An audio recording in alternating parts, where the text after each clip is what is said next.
Hello guys, welcome back to our channel. நான் தான் உங்கள் பிரு. நாம இன்னைக்கு இந்த வீடியோவில் பார்க்க போகிறது 2020 எடுக்கப்பட்ட ஒரு சயின்ஸ் ஃபிக்ஷன் மான்ஸ்டர் அட்வென்ச்சர் ட்ராமாவான பிளட் பைட்ஸ் படம் எப்படி இருக்குது அப்படிங்கிறத அந்த வீடியோவில் பார்க்க போகிறோம். இந்த படத்தை அஃபிஷியலாக இப்போ தமிழ் டப்பிங் பண்ணி ஹாரர் ஷார்க் அப்படிங்கிற டைட்டிலில் ரிலீஸ் பண்ணியிருக்காங்க. ஸோ படம் பார்க்கறதுக்கு எப்படி இருக்குது, படம் பார்க்கலாமா வேணாமாங்கிறத இந்த வீடியோவில் பார்த்துடலாம். அதுக்கு முன்னால் இந்த படத்தோட கதை என்னங்கிறத ஃபஸ்ட்டு லைட்டாக பார்த்துருவோம். படத்தோட ஸ்டார்டிங்கில் ஒயிட் ஷார்க்கை பார்த்தீங்கன்னா ஒரு ரிசர்ச்சுக்காக அண்டர் வாட்டரில் ஒரு கூண்டை கட்டிட்டு ஒரு பொண்ணை கீழே இறக்குறாங்க. அங்கே நடந்த எதிர்பாராத விதமான ஆக்சிடென்ட் ஹீரோவோட ஒரு காலில் வந்து ஹெவியான ஒரு இன்ஜுரி அடிபட்டுருது. ஸோ இதனால் இந்த இன்சிடெண்ட்டை மறக்க முடியாமல் இன்னமும் அதே நினச்சிட்டு இருக்க ஹீரோ இப்போ கரண்டில் ஒரு அண்டர் வாட்டர் அக்வாரியமுக்கு வந்து பார்த்திங்கன்னா ஒரு ரிசர்ச்சுக்காக வந்திருக்காரு. அந்த அக்வாரியமுக்கு கீழே வந்து இந்த ஒயிட் ஷார்க்கை பார்த்தீங்கன்னா ஒரு ரிசர்ச் வந்து நடத்திக்கிட்டு இருக்காங்க.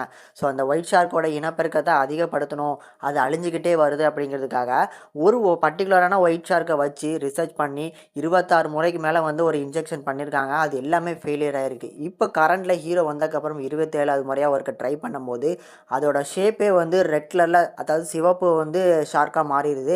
அது பார்க்கறதுக்கே டேஞ்சராக இருக்குது, வேணாம் அப்படின்னு சொல்லி ஹீரோவும் அதை வந்து தடுத்து நிறுத்த பார்க்குறாங்க.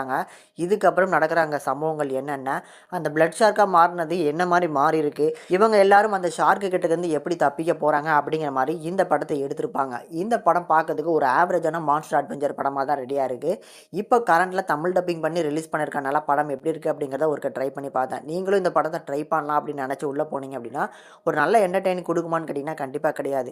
ஏன் அப்படின்னா அந்த ஒயிட் ஷார்க்கை அவங்க வந்து ப்ரொஜெக்ட் பண்ண விதமே ரொம்ப புவரான ஒரு அவுட்புட்டாக தான் இருக்குது. நிறைய இடங்களில் அதை கண்ணு மட்டுமே ஃபோக்கஸ் பண்ணுறதா இருக்கட்டும், அந்த மேலே உள்ள அந்த முதுகு தண்டு மட்டும் காமிக்கிறதுலாம் வந்து ஒரு எந்த அளவுக்கு ஒரு பயன்படுத்தக்கூடிய ஒரு ஒயிட் ஷார்க்காக நம்ம பார்த்துருப்போமோ அதுக்கு ஆப்போசிட்டாக தான் இவங்க ப்ரொஜெக்ட் பண்ணி சினிமாவில் காமிச்சிருக்காங்க. ஸோ அதனால் ஒரு நல்ல என்டர்டெய்னிங் கண்டிப்பாக கிடைக்காது. ஒரு ஆவரேஜான என்டர்டெய்னிங் தான். இந்த படத்தோட டூரேஷனே ஒரு 1 hour 10 minutes தான் இருக்குது. ஸோ அதனால் இந்த படத்தை ஃபேமிலியோட பார்க்கலாம். முடிஞ்ச ஒரு மணி நேரம் வந்து நீங்கள் செலவிடணும் அப்படின்னா இந்த படத்தை வேணால் ட்ரை பண்ணி பாருங்கள். ஒரு ஆவரேஜான ஒரு என்டர்டெயின் கண்டிப்பாக கொடுக்கும். பர்ஃபார்மன்ஸ்னு பார்க்கும்போது இந்த படத்தில் நடிச்சிருக்க எல்லாருமே ஒரு ஆவரேஜான ஒரு பர்ஃபார்மன்ஸ் தான். ஸோ இந்த ஷார்க் அப்படிங்கிறது ஒரு மெயின் சப்ஜெக்ட்டுங்கிறதுனால அதை நல்லா ப்ரொஜெக்ட் பண்ணியிருந்தால் இவங்களோட நடிப்பு கூட அந்த அளவுக்கு தேவைப்பட்டிருக்காது. ஆனால் இங்கே ரெண்டுமே வந்து ரொம்ப கம்மியாக தான் இருக்குங்கிறதுனால பார்க்கறதுக்கு ஒரு நல்ல ஒரு ஆவரேஜான ஒரு படமாக தான் இருக்குது. முடிஞ்சால் ட்ரை பண்ணி பாருங்கள். இந்த படத்துக்கு நம்ம சேனல் ரேட்டிங்னு பார்க்கும்போது 5க்கு 1.1 வரைக்கும் ரேஷியோ கொடுத்துருக்கோம். ஒரு ஆவரேஜான ட்ராமா தான். முடிஞ்சால் ட்ரை பண்ணி பாருங்கள்.